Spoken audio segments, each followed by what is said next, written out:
이것이 복음이다. 보라, 온유한 노하다. 마태복음 11장 28절부터 30절까지 말씀입니다. 수고하고 무거운 짐진 자들아, 다 내게로 와라. 내가 너희를 쉬게 하리라. 나는 마음이 온유하고 겸손하니 나의 멍에를 메고 내게 배워라. 그리하면 너희 마음이 쉼을 얻으리니 이는 내 멍에는 쉽고 내 짐은 가벼움이라 하시니라. 복음을 설명하겠습니다. 이사야 53장 5절 말씀. 주님이 찔리신 것은 우리 허물 때문이요 주님이 상하신 것은 우리 죄악 때문이라. 주님이 징계를 받음으로 우리가 평화를 누리게 되었고 주님이 채찍에 맞음으로 우리가 나음을 얻게 되었습니다. 고린도후서 6장 2절 말씀 보라, 지금이라. 은혜 받는 것도 구원받는 것도 지금입니다. 예수님은 성령으로 잉태했습니다.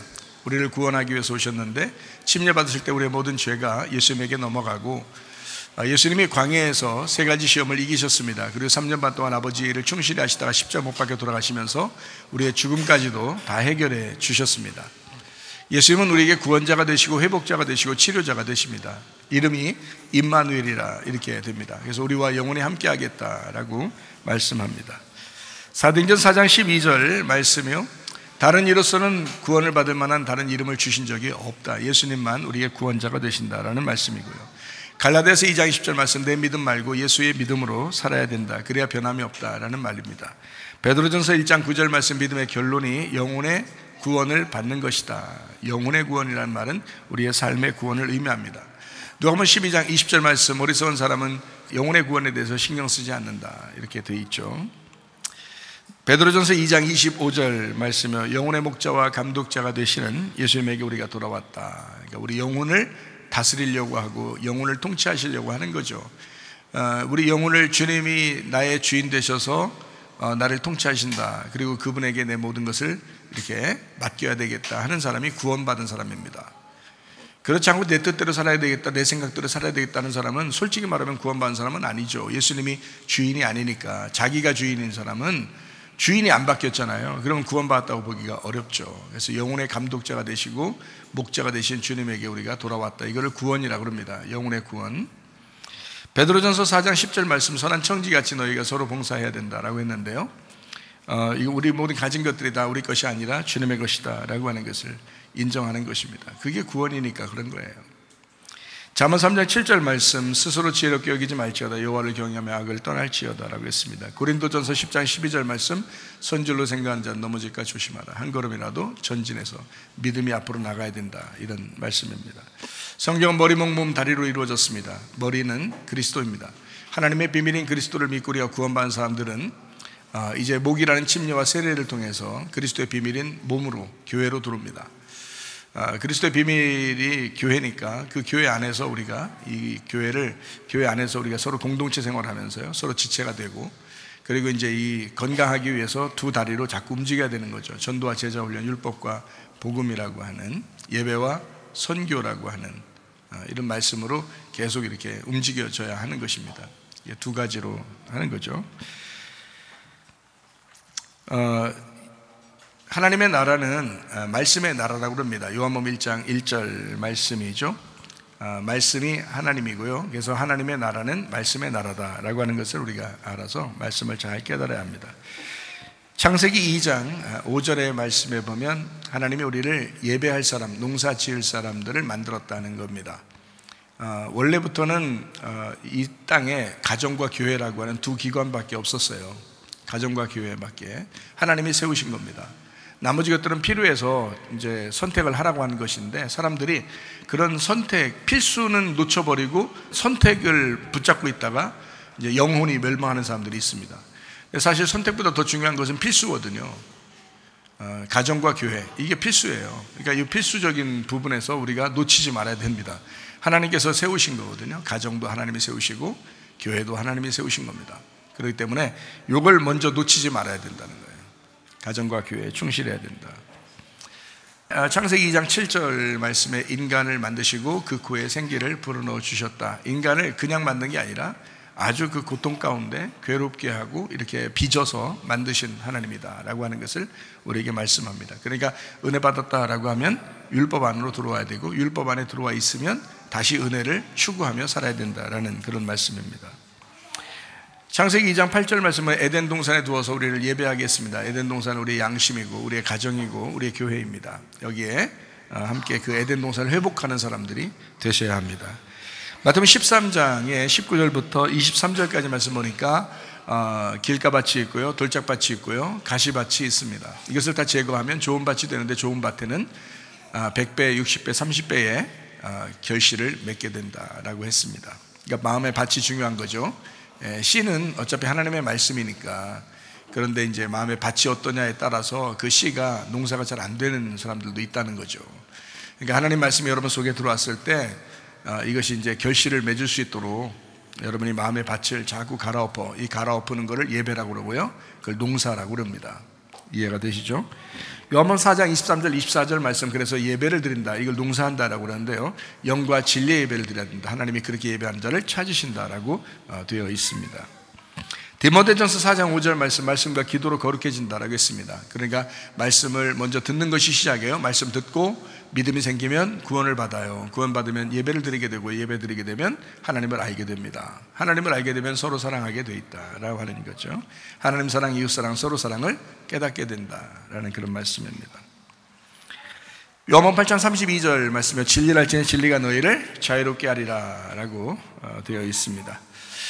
마태복음 11장 28절부터 30절까지 말씀, 수고하고 무거운 짐진 자들아 다 내게로 와라, 내가 너희를 쉬게 하리라. 나는 마음이 온유하고 겸손하니 나의 멍에를 메고 내게 배워라. 그리하면 너희 마음이 쉼을 얻으리니 이는 내 멍에는 쉽고 내 짐은 가벼움이라 하시니라. 이 말씀하고 이제 창세기에 있는 노아하고 똑같다는 거죠. 창세기에 있는 노아는 완전한 사람이었다. 그리고 야곱이라는 사람은 조용한 사람이었다. 같은 단어를 사용하고 있는데요, 온유한 사람이었다, 겸손한 사람이었다. 그러니까 짓눌려서 고통받고 괴롭힘을 당하는 그런 사람으로서 아주 그 마음이 아주 겸손해진, 온화한, 그래서 하나님의 그 완전한 제물이 된 사람이었다. 여러분, 교회 나와서 하나님 말씀 자꾸 듣다 보면요, 여러분이 가루가 됩니다. 가루가 되면, 아주 고운 가루가 되면요, 이제 하나님이 받으실 만한 제물이 되는 것입니다. 근데 교회 와서도 여전히 굵은 가루가 있고 또 가루가 되지 않는 사람들이 있습니다. 그런 사람들은 이제 어떻게 해요? 자기의 선택권에서 자기가 그걸 선택했으니까 하나님도 어떻게 그걸 작품을 만들 수가 없어요. 빵을 하나 만들더라도요, 가루가 된 걸 가지고 만들거든요, 빵을. 그러니까 굵은 가루는 못 만들어요. 그리고 가루가 되지 않은 사람들은 하나님이 작품을 만들 수가 없어요.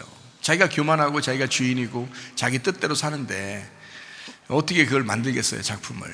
그래서 하나님은 우리 보고 예배 드리면서, 너 농사 지면서, 네 마음의 농사를 지으면서 가루가 되라, 가루가 되자, 이러는 거거든요. 그게 율법의 말씀입니다. 사실은요, 그게 율법의 말씀.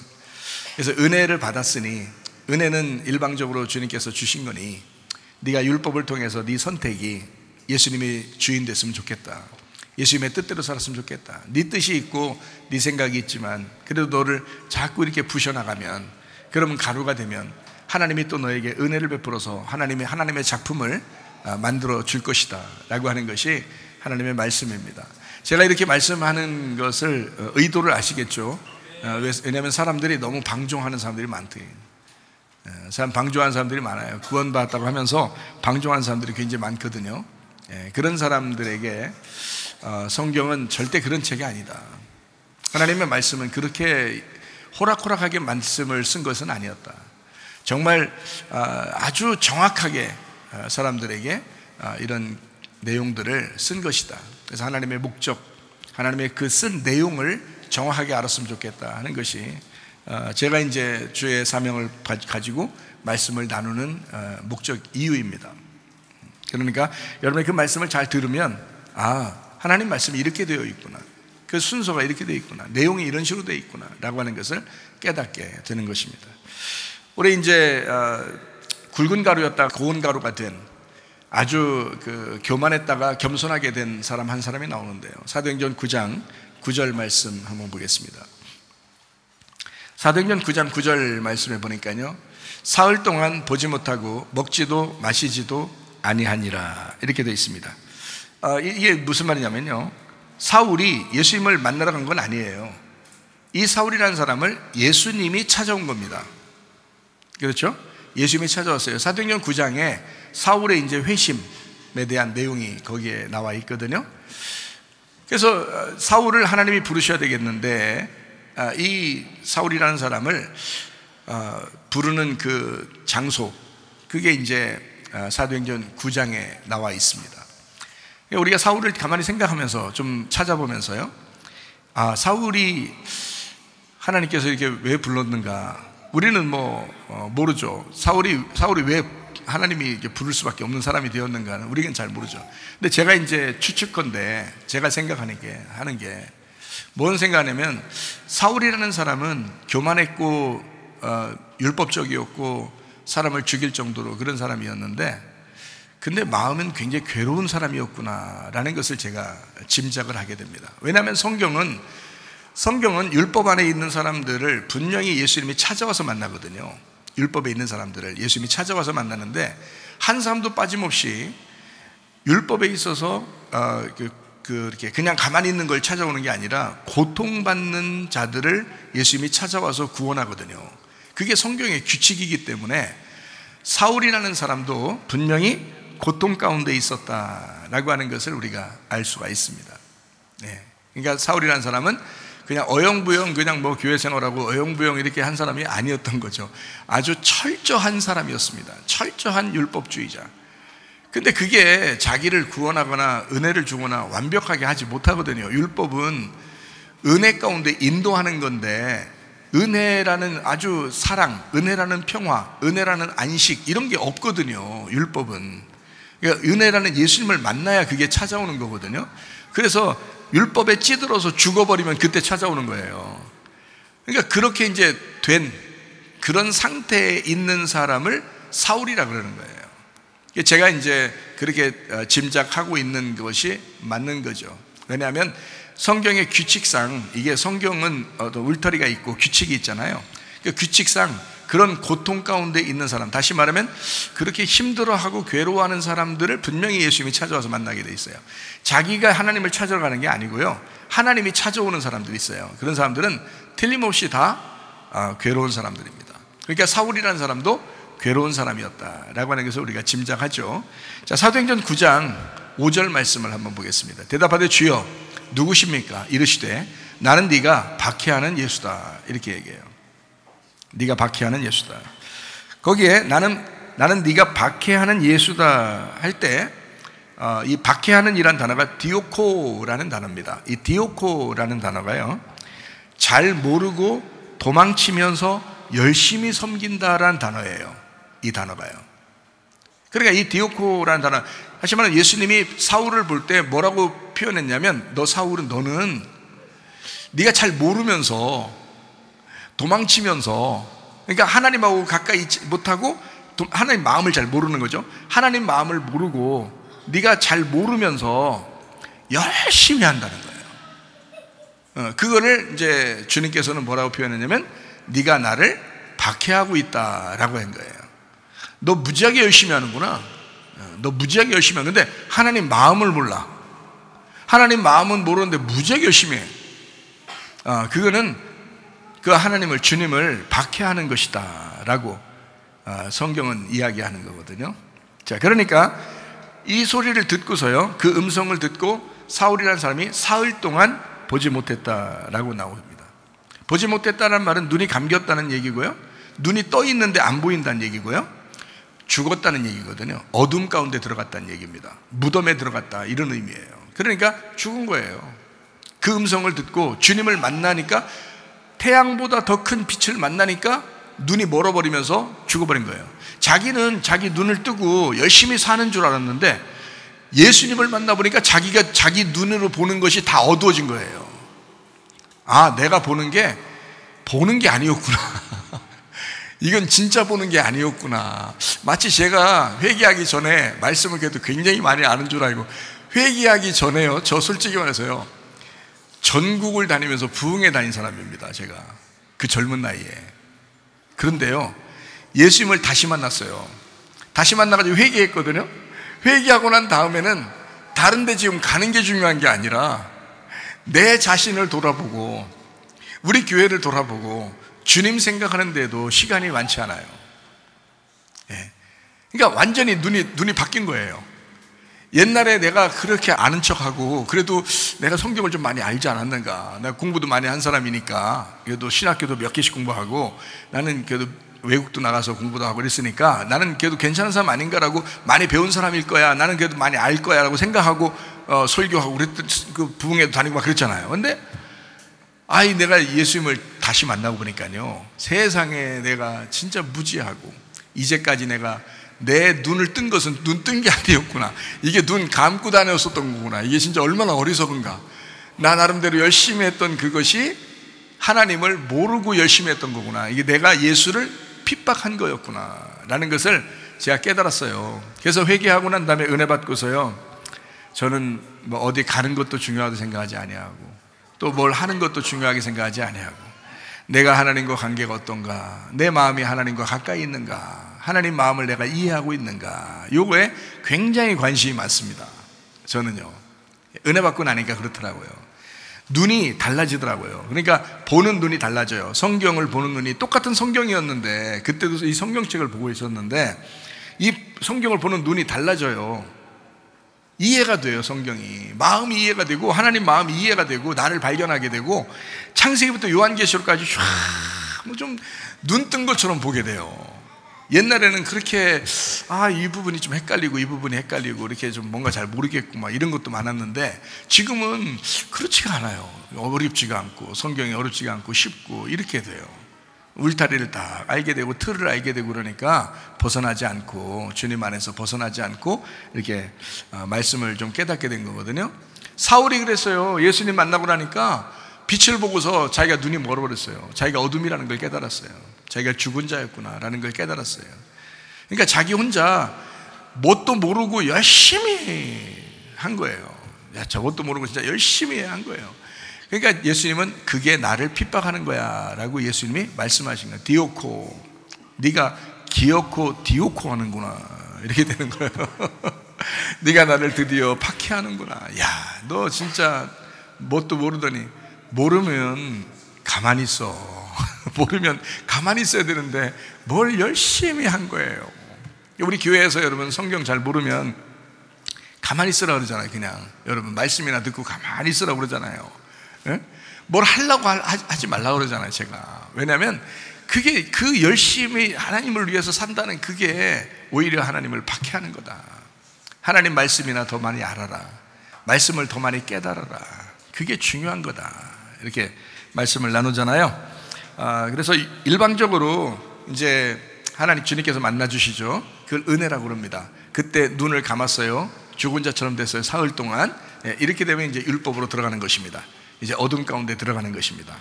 그때 이제 누구를 만나게 되냐면 아나니아라는 사람을 만나게 됩니다. 아나니아라는 선지자를 만나게 돼요. 이 선지자는 성경에서 예수님이 딱 한 번 여기서 이제 만나는데요, 이 사람은 바울 눈 뜨게 해주려고 거의 존재하는 거죠. 지금까지 아무 일도 안 하다가 바울 눈 한번 딱 띄워주고 다시 또 안 나와요, 이 아나니아라는 선지자가. 그러니까 참 쉬워. 이 사람은 참 쉽게 살다 간 사람이에요. 스데반은 어렵게 살다가 어렵게 죽임당하고 갔고요. 바울도 한번 예수 믿고서 굉장히 힘들게 살다가 감옥에 살고 막 이랬잖아요. 그렇게 살다가 가는데, 이 아나니아라는 사람은 기도만 하고 있는데요, 야, 가서 사울의 눈에 기도해줘서 눈 뜨게 하는 걸 그가 보았다, 가서 기도해줘라. 그것도 응답을 받고 갔어요. 이미 눈 뜬다는 거를 응답을 받고 갔어요. 엄청 쉬워요. 가서 딱 기도해주고 그 다음에 자기는 자기 갈 길 가는 거예요. 그리고 안 만나요.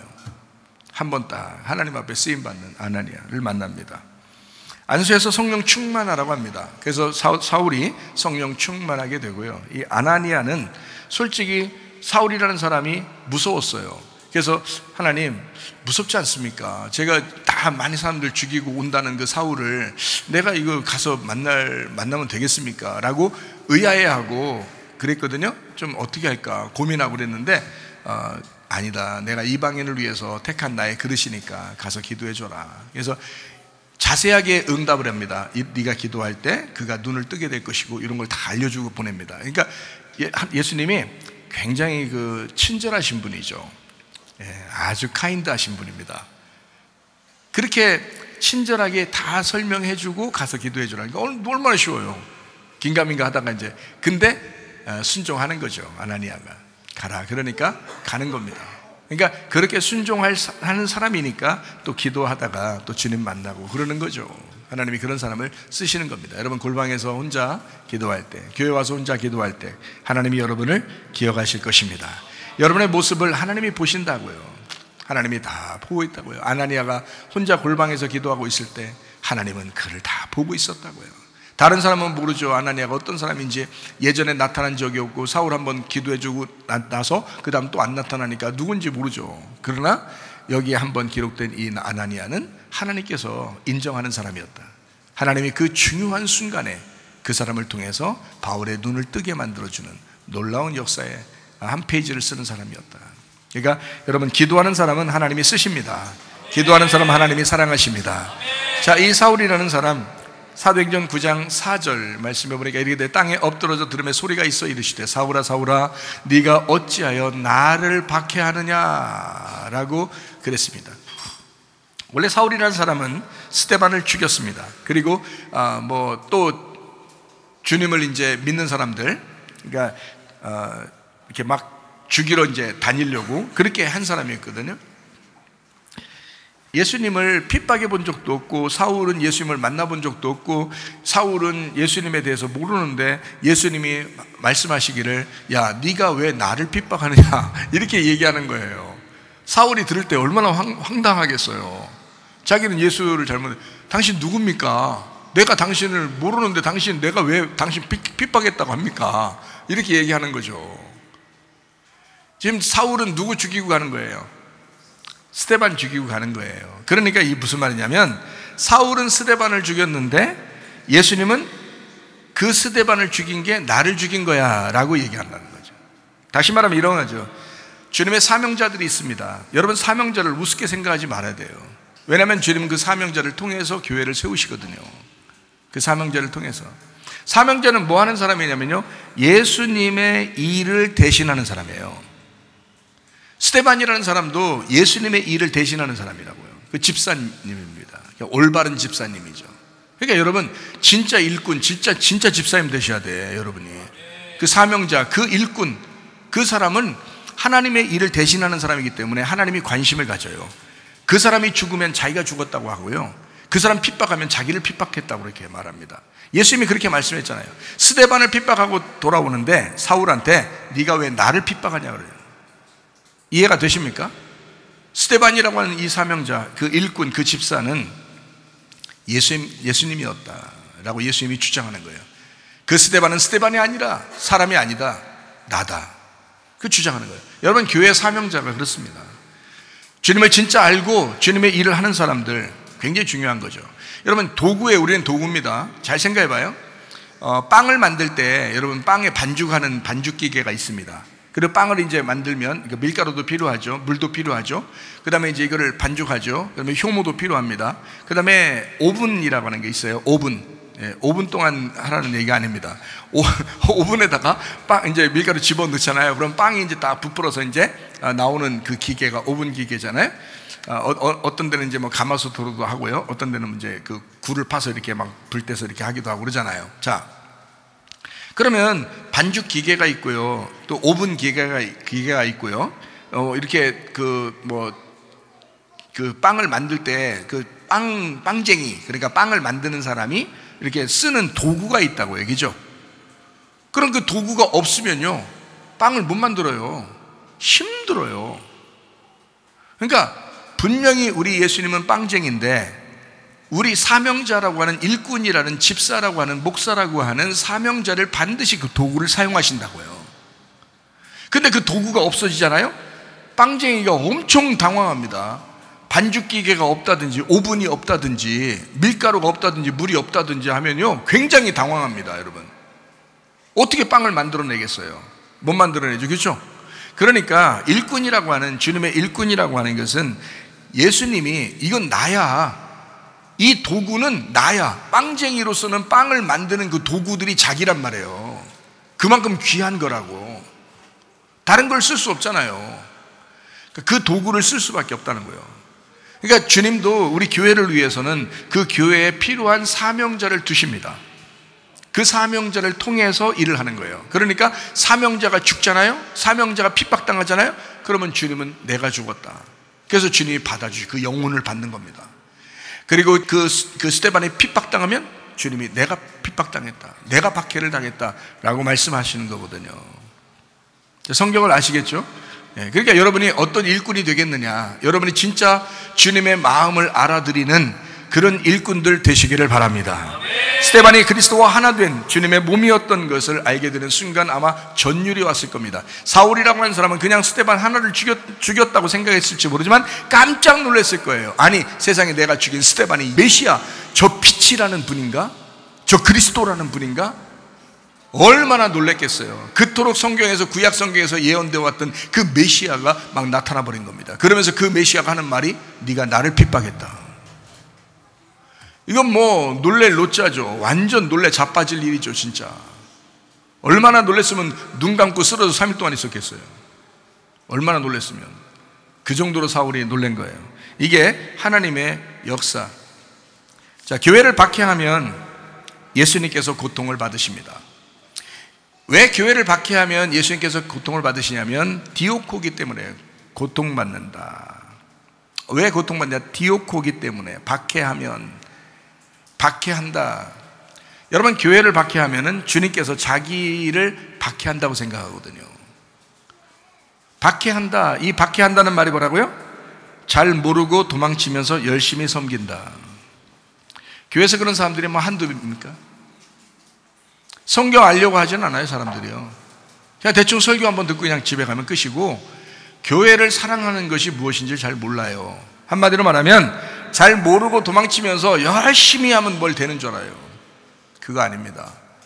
여러분, 주님을 먼저 알으셔야 합니다. 박해한다. 예수님이 고통을 받으신다. 그 말이에요. 교회는요, 예수님 몸이기 때문에 몸을 때리면 머리가 아픈 거다. 당연한 거죠. 몸을 때리면 머리가 아파요. 몸을 때리면 입에서 아 그럽니다. 아, 뭐 이래. 몸을 때리면 여기서 소리나. 머리가 아프다 이 말이에요. 교회 중심이 왜 중요한지 우리가 알아야 될 이유입니다. 교회를 중심으로 살게 되면 주님이 기뻐하십니다. 그게 자기의 몸이기 때문에 그런 거예요.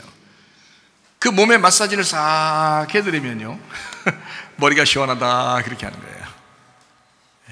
몸을 괴롭히면 머리가 괴로운 거예요. 여러분, 우리의 머리는 그리스도고 그분의 몸이 교회잖아요. 그러니까 교회에 봉사하는 것은 주님을 봉사하는 것입니다. 분명하게 여러분이 아셔야 합니다. 이 말씀을 정확하게 알게 되면 예수 그리스도 주인으로 말하는 교회에 인생을 걸게 됩니다. 그게 우리 그리스도인들이죠. 골로새서 1장 24절 말씀입니다. 나는 이제 너희를 위하여 받는 괴로움을 기뻐하고 그리스도의 남은 고난을 그의 몸된 교회를 위하여 내 육체에 채우노라. 바울이라고 하는 사람이 예수를 만났어요. 진짜 예수 만났습니다. 눈이 띄어졌어요. 교회를 알았어요. 그리스도의 몸된 교회가 무엇인지를 깨달았어요. 그렇게 하고 나니까 자기 평생에 인생을 걸어서 교회에 자기의 인생을 걸었다. 바울이 그걸 깨달으니까. 여러분, 교회에 왜 인생을 안 거는 줄 아십니까? 여러분, 주님을 몰라서 그렇습니다. 여러분, 하나님 말씀을 잘 몰라서 그렇습니다. 예수를 못 만났기 때문입니다. 빛을 못 만났기 때문입니다. 바울은 예수 그리스도를 보았어요. 빛을 만났어요. 그러니까 자기 인생을 거기다 걸 수밖에 없어요. 왜냐하면 교회는 예수님이었으니까. 그거를 깨달았으니까 교회에 자기의 인생을 걸고 삽니다. 놀라운 일이죠. 아프고 상처 입고 피 흘리는 사람이 병원에 가는 것은 당연하잖아요. 마찬가지로 더럽고 추한 죄가 있는 사람이 교회에 깊이 들어와서 하는 것은 당연한 것입니다. 그래서 교회 오면요 다 죄인이에요. 누가 더 의인이고 뭐 이런 거 없잖아요. 다 죄인이지, 솔직히 말하면. 그렇잖아요. 좀 큰 죄 졌냐 작은 죄 졌냐니 다 죄인이죠 뭐. 자, 이럴 때 이 사울이라고 하는 사람 엄청나게 죄인이잖아요. 어떻게 보면 진짜 사울만큼 죄인이 어디 있습니까? 그런 죄인도 교회로 들어오게 하고 그리스도의 몸된 교회의 공동체로 일원이 되게 해서 하나님이 이제 하나님의 사람으로 이제 살게 만들어주는 놀라운 일이 이제 사울에게 일어나는 거죠. 자, 그러니까 이 사울을 위하여 하나님이 사울을 부르실 때 아나니아라는 사람을 이제 선택을 하는 겁니다. 아나니아가 사울을 위로하러 가는 거죠. 그 괴로워하던 그 사울에게 아나니아가 가서 기도해 주면서 위로하는 거죠. 그리고 바나바라는 사람이 있습니다. 사울을 위로합니다. 원래 바나바가 이제 위로하는 사람이에요. 그래서 이 바나바라는 사람 위로자가 바울을 만나가지고요, 이제 아주 위대한 하나님의 사도가 될 수 있도록 이렇게 위로해서 만들어내는 아주 놀라운 역할을 하게 되거든요. 그래서 바울이 전도하면 바나바가 제자 훈련시키고 아마 이렇게 둘이 아주 이렇게 좀 이렇게 팀을 이루어가지고 주의 일을 감당할 수 있는 아주 놀라운 사람들이었습니다. 사도행전 9장 17절 18절 말씀을 보겠습니다. 아나니아가 떠나 그 집에 들어가서 그에게 안수하여 이르되 형제 사울아, 주 곧 네가 오는 길에서 나타나셨던 예수께서 나를 보내어 너로 다시 보게 하시고 성령으로 충만하게 하신다 하니 즉시 사울의 눈에서 베넬 같은 것이 벗어져 다시 보게 된지라. 일어나 침례를 받고 라고 되어 있습니다. 아나니아라는 사람이 바울을 만나서 위로해주는 장면입니다. 사도행전 11장 25절 26절 말씀입니다. 바나바가 사울을 찾으러 다소에 가서 만남에 안디옥에 데리고 와서 둘이 교회에 1년간 모여 있어 큰 무리를 가르쳤고 제자들이 안디옥에서 비로소 그리스도인이라 일컬음을 받게 되었더라 라고 했습니다. 주님과 아나니아와 바나바, 이 세 사람이 바울을 만들어내는 겁니다. 주님은 빛으로 바울을 만났죠. 그 다음에 아나니아가 기도해서 성령 충만하게 했죠. 그 다음에 바나바가 데리고 가서 바울을 훈련시키고 같이 주의 일을 감당하게 해서 비로소 그리스도인이라고 하는 이제 칭함을 받을 수 있도록 그 안디옥 교회가 부흥하게 되었다라고 하는 것을 거기에 나와 있는 말씀입니다. 그러니까 교회 안에서는요, 정죄하면 안 됩니다. 누가 잘못했잖아요? 회개한다고 하거들랑 모두 받아들이셔야 합니다. 회개하지 않는다고 하거들랑 회개를 시켜야 됩니다. 끝까지 회개해야 어쨌든 공동체에 들어올 수 있거든요. 회개하지 않았는데 그냥 두면요, 공동체 하나 될 수가 없습니다, 여러분. 그래서 자꾸 회개시키려고 하는 거예요. 회개를 해야 공동체가 되니까, 그래야 하나가 될 수 있으니까. 목사가 하는 일이 바로 그런 일이에요. 말씀이 심판하고 회개하는 사람이면 누구나 교회의 일원이 될 수 있도록 만드는 거예요. 근데 회개는 반드시 하셔야 된다는 겁니다. 그래야 공동체가 하나가 될 수 있어요. 회개 안 하면 하나 안 돼요. 아무리 하나 되려고 만들려고 해도 안 돼요. 그러니까 회개하시면 근데 다 하나 될 수 있어요. 자기가 진짜 회개하면요, 하나 될 수 있어요. 그 회개가 가루가 되는 거거든요. 그럼 하나 되는 게 이게 뭉텅이가 되는, 한 덩어리가 되는 거고, 이걸 통해서 빵이 나오는 거거든요. 그러니까 가루가 먼저 돼야죠. 가루가 먼저 돼야 그걸 빵으로 만들든지 할 거 아니에요, 하나님도. 그러니까 회개하시는 것은 당연하다. 회개 못할 사람 없어요. 왜냐하면 생각해 보세요. 사울보다 악랄한 사람은 없습니다. 사울만큼 악랄한 사람이 있어요? 한 명이 뭐예요? 수많은 사람을 죽이면서, 예수 믿는다고 죽이면서 더 죽이려고 다니던, 죽이려고 사람 찾으러 다니는 사람이었어요. 이게요, 완전히 사냥꾼이에요. 사람 사냥꾼. 이게 사울이라는 사람이에요. 얼마나 잔인합니까? 이렇게 악랄한 사람도 하나님이 만나셔가지고 구원하시는 거 보세요. 하나님의 놀라운 역사. 그러니까 구원받지 못할 사람은 아무도 없다. 사울은 철저한 율법주의 사람이었습니다. 율법으로 사람을 난도질하고 죽였습니다. 이게 사울이에요. 근데 은혜의 예수님을 만난 거예요. 은혜의 예수님을 만난 거예요. 잔인한 이 악랄한 사람이 예수님을 만난 거예요. 참 놀랍죠. 율법과 복음 안에서의 주님을 만났습니다. 굉장히 괴로웠어요. 내가 왜 이렇게 인생을 살았나. 자기 가슴에 늘 응어리지고 살았습니다. 네, 늘 응어리지고. 그래서 예수의 흔적을 가진 거죠. 그리고 그 괴로움의 흔적, 자기의 그 힘듦, 그 흔적을 가지고 사는 사람이었어요. 그 십자가의 흔적을 가지고 있는 사람, 그 고통의 흔적을 가지고 있는 사람. 예수님을 만나서 그가 이전에 있던 모든 인생에서 얼마나 죄를 많이 지었는가라고 하는, 내가 얼마나 악랄하고 얼마나 내가 그 성격도 안 좋은 그런 사람이었는가라고 하는 걸 깨달은 사람이 바울이었어요. 그걸 죽을 때까지 간직하고 살아온 사람이에요. 여러분 회개 진짜 해보세요. 회개하면은 막 룰루랄라 하면서 살 것 같아요? 그렇지 않아요. 회개하면요, 그 과거가 너무 지긋지긋해서 그거에 대해서 늘 생각하면서 합니다. 그러니까 죽음을 늘 그리워하고 주님 만나면 어떻게 될 것인가 늘 생각하게 되고, 그렇게 살아가는 걸, 그걸 진짜 회개라고 그러죠. 여러분 진짜 회개하면요, 과거로 돌아갈 수가 없습니다. 진짜 회개하면 은혜를 추구하며 살아갈 수밖에 없어요. 사울은 굉장히 괴로웠습니다. 근데 그 주님 안에서 치유의 길을 걸어갑니다. 그게 사울이었다. 그게 바울이었다. 그래서 고린도전서 15장 31절 말씀이요, 형제들아 내가 그리스도 예수 우리 주 안에 가진 바 너희에 대한 나의 자랑을 두고 단언하노니 나는 날마다 죽노라. 그렇게 말씀합니다. 나는 날마다 죽노라. 다시 말하면 나는 날마다 주님 안에서 부활하노라 라는 말입니다. 나는 날마다 주님 안에서 부활하며 살겠다. 그러니까 나는 날마다 죽노라, 나는 부활 안에서 살겠다. 그리고 실제로 죽을 때까지 그렇게 살아갔습니다. 그게 사도 바울이었습니다. 참 놀랍죠. 회심이라고 하는 그 믿음, 진짜 회개라고 하는 그 믿음, 이것은요 피스티스 피스티오, 변함없이 꾸준히 끊임없이 변하지 않고 주님을 위해서 살아가는 믿음, 이것을 믿음이라 이렇게 말할 수 있습니다. 여러분, 교회 안에 오면서, 교회 다니면서요, 참 이렇게 사람들 마음이 왔다 갔다 하고 그렇게 마음이 이렇게 변하고 이런 걸 볼 때 참 여러분이 볼 때도 한심하죠.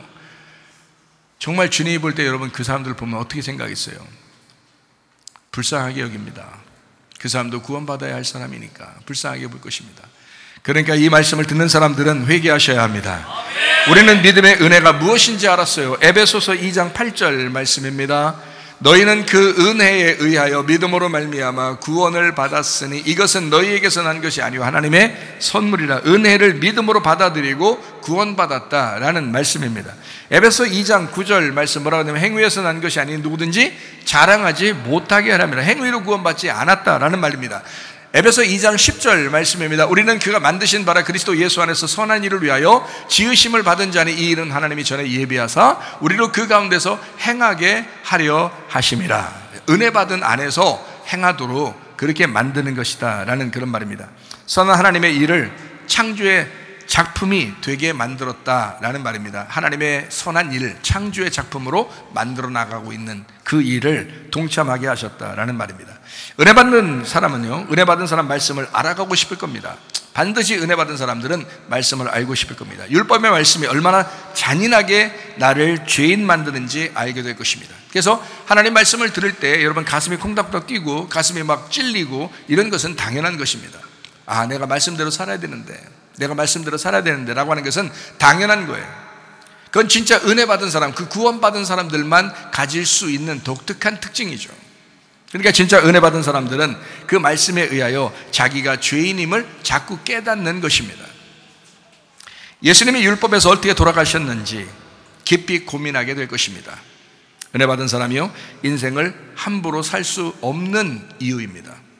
우리가 은혜를 받았지만 율법 안에 거하니까 하나님 말씀을 깨닫게 되고 알면 알수록 함부로 살아갈 수가 없다. 그리스도인은 율법을 알게 되고 그 울타리 규칙을 철저하게 생각하고 그렇게 살아가게 되어 있습니다. 그게 그리스도인이고, 그리고 주님의 은혜를 구하며 살아가게 됩니다. 이것이 그리스도인입니다. 자, 언제부턴가 저는 이제 마음에 참 씁쓸하고 괴로운 것이 하나 있었는데요. 그게 바로 뭐냐면, 교회를 많은 사람들이 다니는데, 교회를 다니는 많은 사람들이 은혜 하면서 그냥 율법을 업신여기고 하나님 말씀을 업신여기고 그냥 나 은혜 받았으니까, 구원 받았으니까 어쨌든 천국은 가겠지 하면서 그렇게 방종하면서 하는 모습들을 볼 때 제 마음이 씁쓸하고 안타까웠습니다. 자, 여러분 잘 성경 한번 잘 들어보세요. 이 말씀들을, 생명의 말씀 한번 들어보세요. 우리가 율법주의로 다시 돌아가자는 얘기가 아닙니다. 제가 말하는 것은 오해하지 말길 바라요. 제가 진짜 율법주의로 다시 돌아가자는 얘기가 아니에요. 우리는 율법파도 아니고 은혜파도 아닙니다. 다시 말하면 율법파, 은혜파, 이 파 아니에요. 파 아니에요. 율법과 은혜를 적절하게 섞어서 요리하는 사람들이에요. 이게요. 그래야지 율법으로만 계속 율법주의, 은혜주의라고 해서 은혜로만 은혜주의로 쭉 나요. 그거는 한쪽만 생각한 거잖아요. 한쪽만. 그러니까 이거를 성경에서는 두 개 다 같이 있으니까 율법 안에서 은혜가 나와야 된다는 겁니다. 그거를 저는 이제 주장하고 싶은 거예요, 여러분에게. 왜냐하면 은혜만 주장하면 방종하게 되죠. 율법만 주장하면 너무 딱딱해요. 그래서 이건 뭐 죽을 수밖에 없고 심판받을 수밖에 없는 거란 말이에요, 율법만 주장하면. 근데 율법 안에서 은혜가 나왔으니까 율법주의는 배척해야 되는데, 생각해요. 율법주의도 우리가 배격합니다. 율법주의가 아니니까. 그래서 은혜는 율법을 업신여기라고 있는 게 아니에요. 성경을 보면. 그러니까 은혜를 받았다 그러면 율법을 훨씬 더 귀하게 여깁니다. 그 말씀을요. 그러니까 성경의 규칙을 따르려고 굉장히 노력한다는 거죠. 은혜를 받았으면. 그 안에서 그 율법을 따르려고 하다 보니까 괴로운 거예요. 그 마음의 괴로움을 주님께 호소하는 게 기도인 거죠. 기도. 무슨 말인지 아시겠죠? 그래서 주님과 교통한다, 이런 의미를 가진 거거든요. 율법이 없으면 죄를 죄라고 여기지 못하니까 일단 율법을 주신 거예요.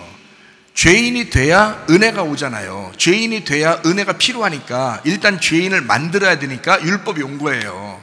자, 우리가 성경 한번 봅시다. 로마서 2장 13절 14절의 말씀입니다. 하나님 앞에서는 율법을 듣는 자가 의인이 아니요 오직 율법을 행하는 자라야 의롭다 하심을 얻으리니 율법 없는 이방인이 본성으로 율법의 일을 행할 때에는 이 사람은 율법이 없어도 자기가 자기에게 율법이 된다. 다시 말하면 율법을 듣는 자가 의인이 아니고 율법을 행하는 자가 의인이 된다는 거예요. 그런데 율법을 완벽하게 행할 수는 없어요, 인간이요. 그래서 예수님 하나님의 아들만 완벽하게 그걸 이행하십니다.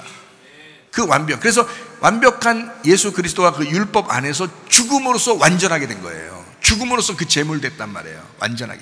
그러니까 예수님만 완전한 거 우리는 완전하지 않잖아요. 그걸 지켜보려고 하면 오히려 예수님을 박해하는 것이 되고 모르고 그냥 계속 열심히 하는 거단 말이에요. 그건 안 된다는 거죠. 하나님 말씀을 깨닫는 것이 우선이니까. 자, 성경을 또 봅니다. 로마서 3장 20절 말씀입니다. 그러므로 율법의 행위로 그의 앞에 의롭다 하심을 얻을 육체가 없다. 율법으로는 죄를 깨닫는 거다라고 말씀합니다. 다시 율법으로는 우리 모두가 죄인 되는 거, 그게 율법의 목적이란 말이에요. 자, 이해가 되시겠죠? 무슨 말인가? 율법주의로 돌아가자는 얘기가 아닙니다. 율법은 우리를 죄인 만드는 거란 말이에요. 근데 죄인 된 그 사실을, 자기가 얼마나 죄인인지를 그거를 모르기 때문에 방종한단 말이에요. 자기는 괜찮은 사람인 줄만 여긴다고. 그러다 보니까 자꾸 방종하고 자기 맘대로 산다는 거죠. 그건 아니다. 그건 아니라는 거죠. 죄인 만드는 율법에 우리가 철저하게 죄인 됐을 때 은혜의 예수님을 만나게 되고 그 은혜의 예수님을 그리워하게 된다는 겁니다. 그런 사람이 성경에 구원받는 사람들이에요. 삭개오, 사마리아 여자, 38년 된 병자, 소경, 이런 사람들이죠. 그런 사람들이 구원받는다. 그러니까 율법의 목적을 정확하게 알아야 된다. 로마서 5장 13절 말씀입니다. 죄가 율법이 있기 전에도 세상에 있었지만 율법이 없었을 때는 죄를 죄로 여기지 아니했다. 율법이 안 오면 죄를 모른단 말이에요. 로마서 5장 20절 말씀이요. 율법이 들어온 것은 범죄를 더하게 하려 함이라. 그러나 죄가 더한 곳에 은혜가 더욱 넘쳤다. 왜 그러면 죄인이라고 여기는 순간, 자기를 죄인이라고 더 여기는 순간 은혜가 찾아오기 때문에 그런 거예요. 이해가 돼요? 그러니까 자기를 죄인이라고 더 여기는 사람들이 어떤 사람들이었어요? 소경, 30발 된 병자, 사마리아 여자, 삭개오, 이런 사람들이었다고요. 그러니까 예수님이 은혜가 찾아가는 거죠. 여러분, 예수님 막 찾아오시는, 어떨 때 찾아오실 것 같아요? 여러분이 죄인이라고 깨달을 때, 회개하고 싶어 미칠 때, 그럴 때 주님은 찾아오신다고. 여러분을, 은혜는 그렇게 찾아오는 거지 그냥 여러분이 죄인이라고 생각하지도 않는데 은혜가 찾아오는 것은 아니란 말이에요. 성경적이 아니란 말이에요. 그건 죄인이라고 여길 때 은혜가 찾아오게 돼 있다고요. 그래서 죄가 더한 곳에 은혜가 넘치게 만들어 놓은 거라고요. 이게 성경인데 제가 이 성경을 갖다가 뭐 바꿔서 얘기할 수도 없는 거고 어떡합니까, 여러분? 그러니까 제가 여러분에게 정확하게 이걸 순서대로 설명해 주는 거예요. 은혜로 구원받았지만 율법 안에 거한다. 율법 안에 거하지만 또 은혜를 찾는다는 거죠. 이해가 되시겠죠? 예, 그렇게 되어 있습니다. 로마 3장 23절 말씀입니다. 모든 사람이 죄를 범하였으며 하나님의 영광에 이르지 못한다. 모든 사람이 죄인이라 성경은 이렇게 말합니다. 로마서 6장 23절 죄의 값은 사망이요 하나님의 은사는 그리스도 예수 우리 주 안에는 영생이다. 모든 사람이 죄를 진 사람은 다 죽는다. 이게 값이다. 그래서 이 모든 것을 해결하려고 나타나신 분이 있는데 그게 바로 요한복음 1장의 예수님은 빛이시다. 우리에게 구원자가 되신다. 예수 그리스도. 그러니까 그 예수를 잘 한번 생각해 보라는 거죠. 왜 왔는가? 어두울 때, 세상이 어둡다고 할 때 빛이 온 거예요. 자기가 빛이 있다 할 때 예수 빛이 오겠냐고요.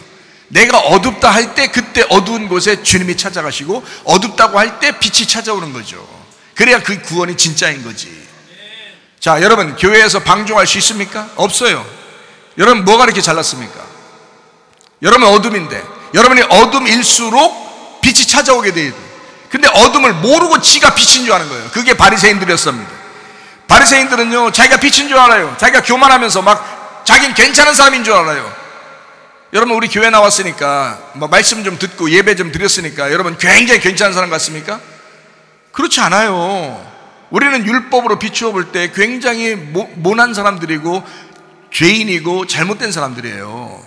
그런 그 정말 가슴을 쥐어짜면서 날마다 죽는 마음으로 살아가는 거를 바울이라고 그러는 거예요. 사도 바울. 날마다 죽는 마음으로. 그럴 때 그 사람을 날마다 내가 부활하면서 살아간다. 나는 날마다 죽고 있는데 나는 날마다 부활하면서 살아간다. 나는 오늘도 부활의 영광을 위하여 살아간다. 나는 오늘도 부활의 영광 때문에 살아간다. 이런 말씀이잖아요. 얼마나 놀랍냐고요. 여러분 지금 교회 다니는 사람들의 생각하고 완전 다르죠. 사도 바울의 생각. 한 번 딱 회개했더니 사도 바울이 완전히 사람이 바뀌어버리잖아요. 여러분 회개 몇 번 합니까 도대체가? 회개를 수도 없이 회개하면서 여러분은 다 똑같이 살아요. 세상적이고 욕심내고 미워하고 사랑하지 아니하고 자기 뜻대로 살고 자기가 주인이고 자기 맘대로 얼마나 많아요. 그게 회개입니까? 그게 무슨 회개예요. 회개는 완전히 돌아서는 겁니다. 한 번 돌아서서 끝까지 가는 거예요. 그걸 믿음이라고 그러고 그걸 회개라고 그러는 거예요. 여러분 진짜 믿음의 사람들 다 되시기를 바랍니다. 죄로 인하여 죽어야 할 인간이 주님 때문에 전적으로 구원을 받았다. 그게 은혜라고 하는 것이다. 물에 빠져 죽을 인간을 누군가 건져주면 어때요? 평생 잊지 못하고 그 건져준 사람을 그리워하며 살 것입니다. 아 정말 감사하다, 정말 감사하다라고 생각하면서 살 거예요. 마찬가지 아닙니까? 구출해준 사람을 생각하면서 제2의 인생을 사는 사람, 그것도 누군가가 내가 물에 빠져 죽을 뻔했는데 살려준 그 육체적인 삶을 위해서도 그렇게 그 사람을 생각하면서 제2의 인생을 함부로 살지 않으려고 할 텐데, 생각해봐요.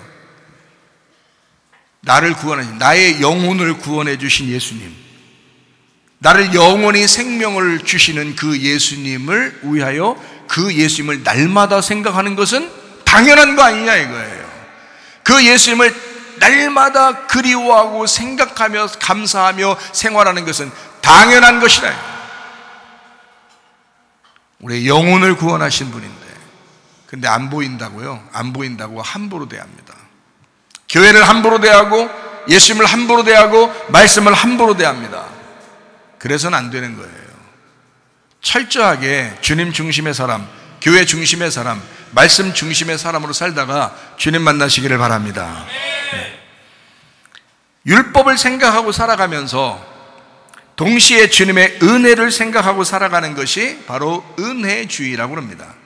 그러니까 잘못된 방종하는 은혜주의가 아니라 진짜 은혜주의는 은혜와 율법과 다시 은혜를 받는 그 은혜주의가 되어야 된다라는 거예요. 첫 번째 은혜 받았으니 구원 받았으니라는 은혜주의가 아니라 율법을 통과한 은혜주의가 되어야 된다 이 말이에요. 제가 말하는 은혜주의는 이런 사람들이 은혜 받았다고 교회 다녀야 교회가 바뀌는 거고 세상이 바뀌는 겁니다.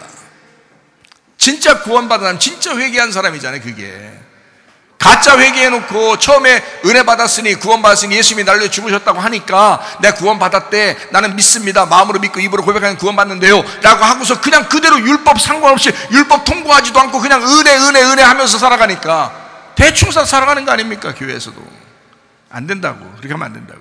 은혜를 받았으면 그 주님을 깊이 알아야 되죠. 그게 율법이라고요. 그 율법을 통과한 다시 은혜를 구하는 사람, 그게 은혜주의, 진짜 은혜주의야. 부활의 은혜주의가 돼야 된다, 이런 것입니다. 율법주의는 율법으로 말미암아 구원받는다는 이야기지만, 은혜주의는 은혜를 받았으니까 철저하게 주님의 말씀의 법, 그 규칙 안에서 우리가 살아가야 되겠다 하는 것이 은혜주의입니다.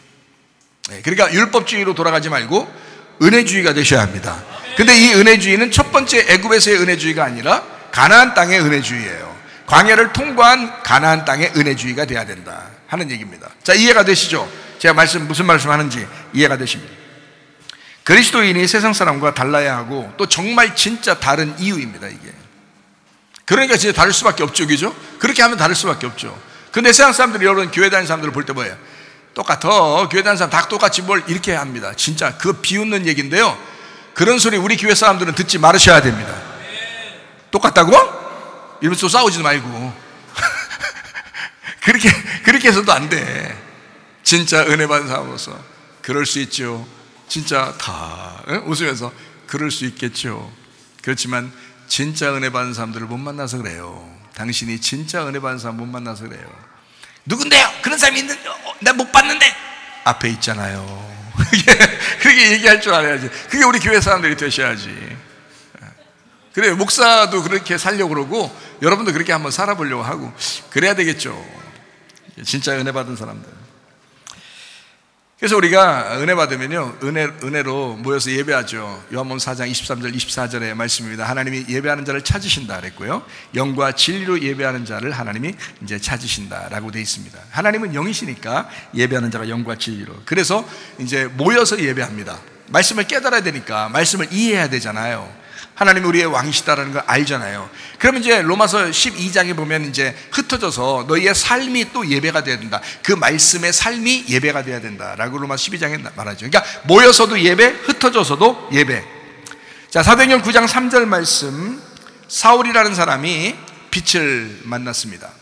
사도행전 9장 3절 말씀. 사울은 빛을 봤습니다. 사도행전 9장 8절 말씀이요, 자기가 어둠임을 깨달았습니다. 자기가 어둠임을 깨달았어요. 그래서 눈은 떴는데 안 보이는 거예요. 아, 내가 이런 놈이었구나 라는 것을 알게 됐습니다. 사도행전 9장 9절 말씀이요, 이제 사흘 동안 3일길을 가게 됩니다. 우리가 성경에서 우리가 말하는 그 3일길 있잖아요. 1층, 2층, 3층, 뜰 성소, 지성소, 애굽, 광야, 가나안, 이렇게 3일길을 알게 된 거예요. 아브라함이 이삭을 드릴 때 그 3일길을 멀리 바라보고, 그리고 이제 하나님 마음을 깨달았잖아요. 여호와 이레 그 하나님을 깨달은 거죠. 마찬가지로 이 사울도 3일길을 가게 되고 그 3일 동안 이제 눈을 보지 못하게 되었습니다. 이 사울이라고 하는 사람이요, 이름이 어떻게 되냐면 샤울이거든요. 샤울.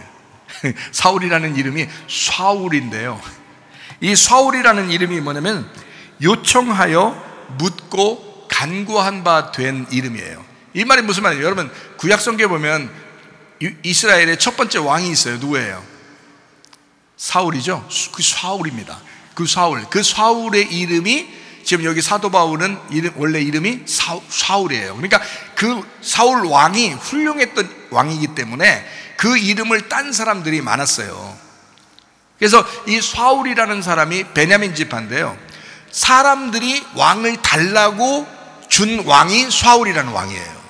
그죠? 사람들이 요청해서, 사람들이 달라고 해가지고 할 수 없이 인간 중에서 골라서 준 사람이 사울이라는 왕인데, 하나님이 뽑은 왕이 있어요. 어떤 사람이에요? 다윗 왕이잖아요. 하나님이 사랑하는 그 다윗 왕. 하나님이 다윗을 뽑아가지고 두 번째 왕을 만들잖아요. 자, 첫 번째 눈을 보지 못하고 예수님 만나가지고 완전히 깔아진 그런 사람이 누구라고요? 사울, 그죠? 사울이라는 사람이었다고요. 이 사람이 3일길을 다 지나고 난 다음에 주님의 제자가 돼요. 주님을 따라가는 자가 돼요. 이 사람이 이름이 바뀌었어요. 바울로 바뀝니다. 바울로. 이 바울이라는 이름은요, 어떤 이름이냐면 파울로스라는 단어거든요. 이게 적은, 작은, 적은이란 단어예요. 파우에서 왔는데 이게 멈추어 단념하고 휴식하게 되었다. 자, 원래 사울은 어땠어요? 예수님을 박해한 사람이었죠. 박해한다는 단어가 뭐라고요? 디오코라는 단어라고요. 디오코 했다.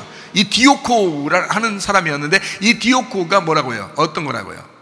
알지도 못하고 열심히 했다는 거예요. 알지도 못하고 열심히 한 사람. 그러니까 이 사람은 뭐가 필요한 거예요? 야, 그만둬. 모르면 가만히나 있어. 이렇게 돼요. 모르면 가만히나 있어. 이렇게 돼요. 그래서 바울이라는 이름이 파우에서 왔는데, 이 파우가 뭐냐면 모르면 가만히 있어. 가만히 있어라. 너 휴식하고 중지해라. 네 일 너무 하려고 하지 마라. 이제 내가 나의 일을 할 테니까 너는 나의 도구만 되면 된다.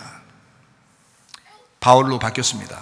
이 사울이라는 사람, 아주 세상에서 그냥 왕처럼, 사울 왕처럼 그렇게 자기를 막 의기양양하고 그렇게 득세하면서 그렇게 살아가던 사울이요, 주님 만나고서 완전히 3일길을 가고, 그리고 바울이 됐어요. 완전히 납작공 돼서. 가루가 된 사람, 이제는 나의 일을 안 하겠습니다. 내 일을 중지하겠습니다. 주님이 나를 도구로 써주시옵소서. 나는 가만히 있겠습니다. 주님이 일하시옵소서. 그렇게 바뀐 사람이 됐어요. 바울로 바뀌어 살아가게 되었다. 이게 사울이 바울 된 역사입니다. 자, 말씀을 좀 정리합니다. 처음에 애굽에서 태어난 땅의 운명은 율법을 알려주는 곳, 반드시 어디로 와야 돼요? 광야 교회로 와야 됩니다. 사도행전 7장 38절 말씀입니다. 시내산에서 말하던 그 천사와 우리 조상들과 함께 광야 교회에 있었고, 광야를 어떻게 했다고요? 광야 교회라고 그렇게 말합니다. 왜 이렇게 교회라고 표현했을까요? 여러분의 인생도 마찬가지이기 때문입니다. 여러분 주님 안에서 은혜를 받았잖아요. 교회로 데려나옵니다. 이게 학교고 이게 교회예요. 여기 데려나와서 그 사람들을 훈련시키는 거예요. 하나님 말씀을 주고 양육하는 것입니다. 이게 광야예요. 광야교회에 들어오게 돼 구원받으면, 은혜 받으면 율법의 광야교회로 돌아오게 된다. 그게 교회라고 하는 거예요. 그러니까 교회에서는 다 그냥 뭐 좋은 게 좋은 거야 이런 식으로 하면 안 돼. 진짜 이거 주의 종들도 이 말씀을 듣는 사람이 있다면 진짜 조심하셔야 됩니다. 당신이 진짜 주의 종인지 한번 심각하게 생각해 봐야 되는 거예요. 광야에서 진짜 이 성도들을 살리려고, 하나님의 말씀을 주려고, 진짜 하나님이 말씀하시는 것을 말하려고 진짜 낮아지셔야 돼요. 그냥 좋은 게 좋은 거다면서 허허 대충 웃으면서 그냥 자기가 예수님처럼 그냥 그런 모습으로 보이려. 우린 예수님이 아니에요. 예수님 만나게 하려고 우리는 침례 요한이 되는 사람들입니다. 기꺼이. 사람들은 침례 요한 만났을 때 벌벌 떨었어요. 왜냐하면 예수님이 오시기 전까지는 그 율법이었기 때문에 그렇습니다. 율법은 사람들을 심판하거든요. 그러니까 교회에 와가지고 방종하지 못하도록 철저하게 울타리를 쳐주고 하나님 말씀을 막 전달해 줘야 되는 거거든요. 그게 광야 교회라고요. 광야 교회에 이스라엘 백성들을 집어넣어놨다고요. 그게 교회라고요. 그 율법의 만나 안에서 진리의 생명 말씀을 알게 되고, 그 양식 예수 그리스도를 알게 돼서 예수님이 말씀하시기를 요한복음 6장에 나의 살을 먹고 내 피를 마신 자마다 영생한다 이렇게 말씀합니다. 다시 말하면 그 말씀을 먹고 너하고 소화돼서 네 몸이 돼야 된다는 거죠.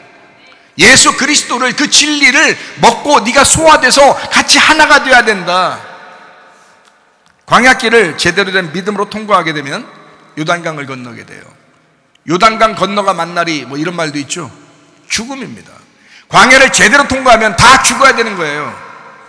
요단강이라는 죽음을 통과해야 가나안 땅에 들어갈 수 있는 거예요. 여러분, 가나안의 점령군으로 들어가기 전에 요단강을 먼저 만나십니다. 그리고 가나안의 점령군으로 들어가는 것입니다. 가나안의 삶은 애굽과 광야에서의 단련된 몸이 될 때 가나안 땅에서 승리하며 살아가는 겁니다. 하나님이 땅을 차지하게 하는 거죠. 땅의 운명이었던 사람, 내가 땅의 운명이었구나, 내가 이 땅의 운명을 가지고 살아온, 그렇게 태어난 사람이었구나. 그러면 광야에 오게 해서 하나님을 체험하게 합니다. 교회에 오면요 하나님을 체험하게 합니다. 하나님이 어떤 분인가 알게 합니다. 진리의 말씀을 깨닫게 하고 기적과 표적도 막 나타내 주고요, 하나님이 놀라게 하나님의 살아계심을 막 나타내 줍니다. 다른 사람의 간증을 통해서도 아 하나님이 진짜 살아계시구나 라고 하는 것을 막 알려줍니다. 가나안의 주인이 되기 위해서 광야에 이런 하나님을 체험하는 것이 필요하고, 여기서 체험한 그 힘을 가지고 가나안 땅에 들어가 주인이 되는 거거든요. 자, 우리 세 가지입니다. 순서 세 가지예요. 자, 뭐예요? 첫 번째 뭐예요? 은혜로 구원을 받는다. 은혜로 구원받는다. 두 번째 뭐라고요? 율법이라는 광야를 거쳐간다. 세 번째 뭐라고요? 은혜로 다시 가나안 땅을 정복하면서 예배로 살아가게 된다. 이것입니다. 이게 성경의 가르침이에요. 히브리 3장 1절 말씀 봅니다. 그러므로 함께 하늘의 부르심을 받은 거룩한 형제들아, 우리가 믿는 도리의 사도이시며 대제사장이신 예수를 깊이 생각해라. 자, 우리에게 오신 모세 사도입니다. 우리에게 오신 모세. 자, 우리에게 오신 모세, 이게 율법을 가져왔어요. 이게 사도예요. 하나님의 말씀을 가져왔어요. 예수입니다. 사도시며 아론 대제사장이죠. 모세 시대의 대제사장.